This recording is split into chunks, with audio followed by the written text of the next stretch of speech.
repetimos rumores porque renunciamos a razonar. La ciencia no es de creencias.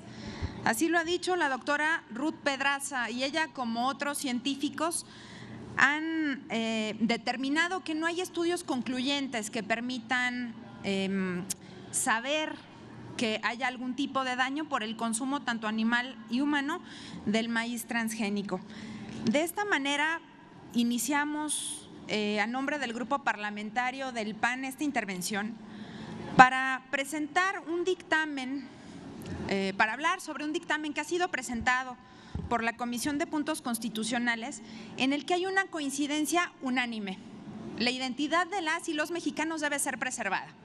La propia Constitución así lo señala, y sabemos, técnicamente hablando, que en la Constitución no podemos establecer alguna intención ideológica, y sabemos que la identidad además se conforma por elementos como el idioma, la etnia, las tradiciones, la historia, la geografía, la religión y los símbolos patrios. Esos son elementos de la identidad que se encuentran integrados a lo largo de nuestra Constitución. En ello, podríamos también decir que la importancia de la preservación de nuestra identidad como mexicanas, como mexicanos, no puede circunscribirse a un solo elemento, aun y cuando reconozcamos su importancia fundamental. Tan ancestral es el maíz como lo es el cacao.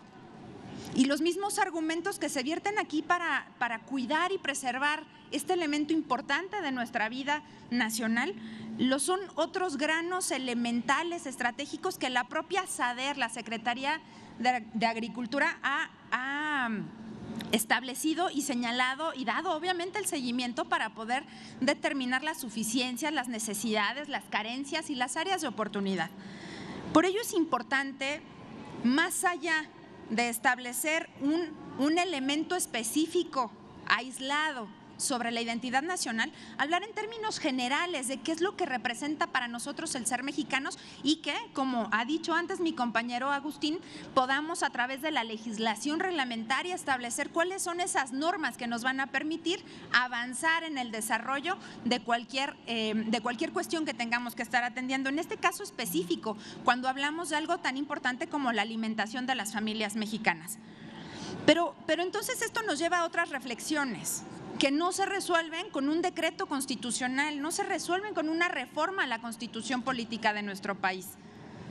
Garantizar que haya comida para las familias mexicanas no es o no depende de que lo diga la Constitución, porque la Constitución sí, también establece el derecho a la alimentación, pero no podemos llegar al derecho a la alimentación y garantizarlo si no garantizamos una serie de derechos anteriores, previos y necesarios para poderlo lograr. Por ejemplo, el derecho al agua, que además es un elemento sustancial, fundamental para la cuestión agrícola. En ese sentido, es importante entonces dejar claro que la identidad nacional se encuentra resguardada por nuestra Constitución y que las autoridades tienen la obligación de, a través de diferentes elementos secundarios, lograr su potenciación. En ese sentido, también es importante que podamos revisar las consideraciones. Les voy a ahorrar el trabajo de leer todo el dictamen. Váyanse a las páginas 46 a la 51 y van a ver que no dice nada, ¿no? No dice más de lo que ya se ha dicho aquí. ¿Y qué es lo que debería decir entonces el dictamen? Debería sustentar la justificación de la reforma a la Constitución para que quede integrado la defensa del maíz como un elemento de identidad, y además la evasión o el evitar que se utilicen otro tipo de semillas que se encuentran mejoradas y que además constituyen un elemento esencial para el desarrollo productivo de nuestra nación. Se llevaron a cabo, sí, algunas reuniones en las que tuvimos la participación de funcionarios federales que nos compartieron conocimientos muy interesantes sobre temas de biología, sobre temas de la polinización, de las diferentes técnicas para poder mejorar las semillas, y nos indicaban todos ellos que el mejoramiento de la semilla es importante porque se hacen resistentes, porque pueden ser mucho más productivas y pueden ayudarnos a salir adelante en esta cuestión tan fundamental como lo es la alimentación de nuestras familias en México. Pero pero nadie habló de los riesgos potenciales de una prohibición de este calado. No hubo un solo elemento que dijera cómo podía venirse abajo la competitividad o la productividad en México. Nadie dijo cuáles eran esos riesgos o esas enfermedades. Nadie dijo qué diagnóstico tienen desde que se hizo el decreto en el 19 por parte del antes presidente al día de hoy, qué se descubrió, qué pasó, qué dijeron, qué observaron para determinar que esto era inminente que quedara en la Constitución. El dictamen, pues, no tiene un solo dato que nos permita justificar este tipo de acciones y, por supuesto, tampoco garantiza que se resuelva la problemática que se pretende señalar aquí.